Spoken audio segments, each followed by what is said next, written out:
Yo, what is up, guys? It's your boy ShakyBay. So today we finally have the Awakened Hashashin. Now there also is Succession that is already out, but we're going to cover that next video. What I would like to do is fully get into Awakening and learn everything, because I already saw like people are already saying wild stuff that like the class is slow or Succession is better, Awakening is...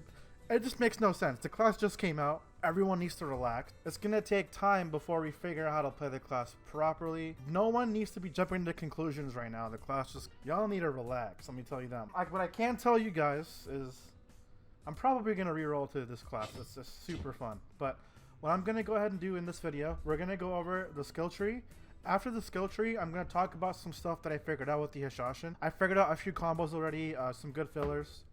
And I will also show you guys what it looks like to PvE with the class. So far, the PvE is phenomenal. Whatever you guys are interested in, feel free to skip around through the video and you'll find what we are going to be covering. Okay, now let's go ahead and do a really quick overview of his skills, and I'm just going to discuss a few of the little things that I have learned. This is going to be your standard basic attack.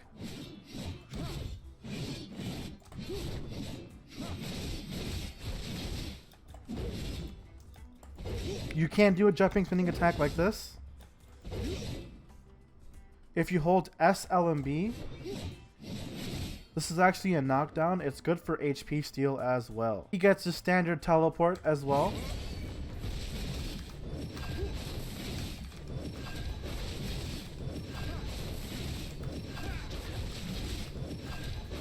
His Shift E is his grab. Yes, he has an awakened grab.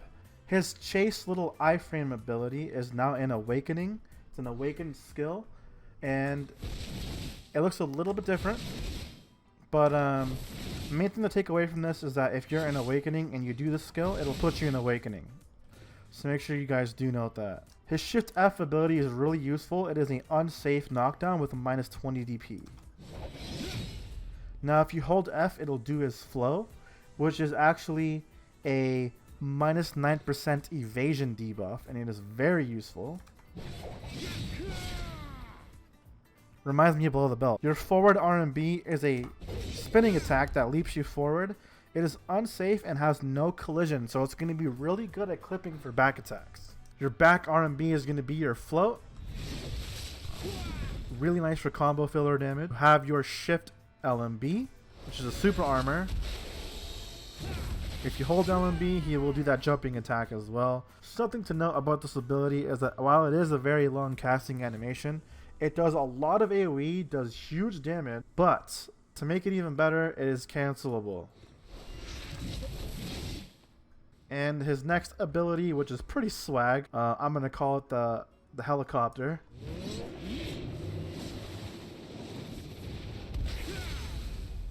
You hold R&B, it'll do that. Also a super armor. And as you can see, I actually was holding R&B to extend the duration. If you don't hold R&B, he'll just do it fast.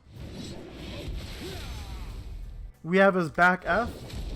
Leaps him forward a tad bit, but it is a bound, so it's pretty good for combos. We have a Q ability, which is a lingering forward guard, and is cancelable at any time. What's really useful about this ability, it has a really nice skill add-on. If you look at mine has a plus 5% evasion buff and plus 20 DP buff, so it's really nice. It flows really nicely with your back R&B, so it's going to look a little bit like this.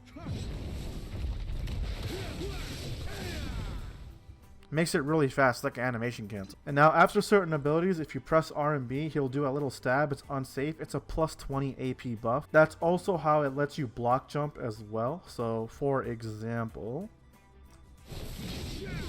that's the stab ability. And if you press E, you'll get the block jump. This ability is what makes him super mobile.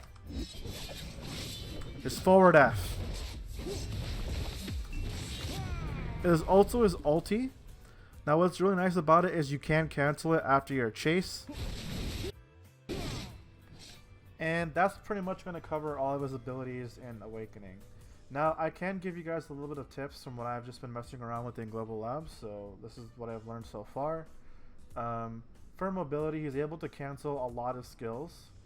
And he can move around quite a bit. He is pretty nasty. He is literally faster than Musa. So this is what it's going to look like. So one thing to note is that if you hold LMB after your awakening chase, you are able to go into your pre-awakened stun. So this one,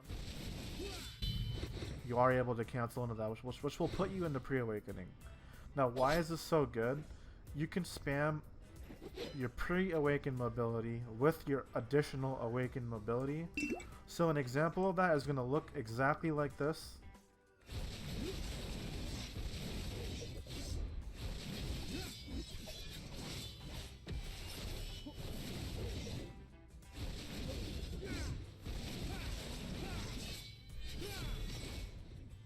So for your main combo, what you're going to do, you're going to grab like this. So you're going to shift E. At this point, they're going to be on the floor. You're now going to do shift F. And then you're going to go press R and B, and you're going to get in the plus 20 AP. I typically like to do my SAs, and I do find myself getting a lot of one-shots in combos. So it pretty much will look like this sped up.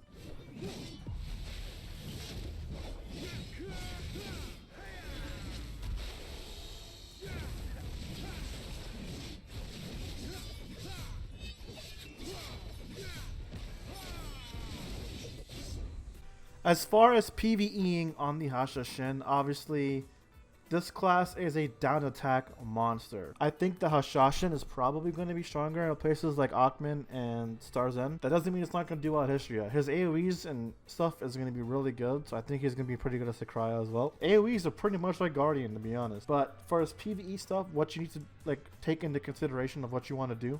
For your PvE skill add-ons, I would recommend that you put 25 monster damage on your Shift LMB.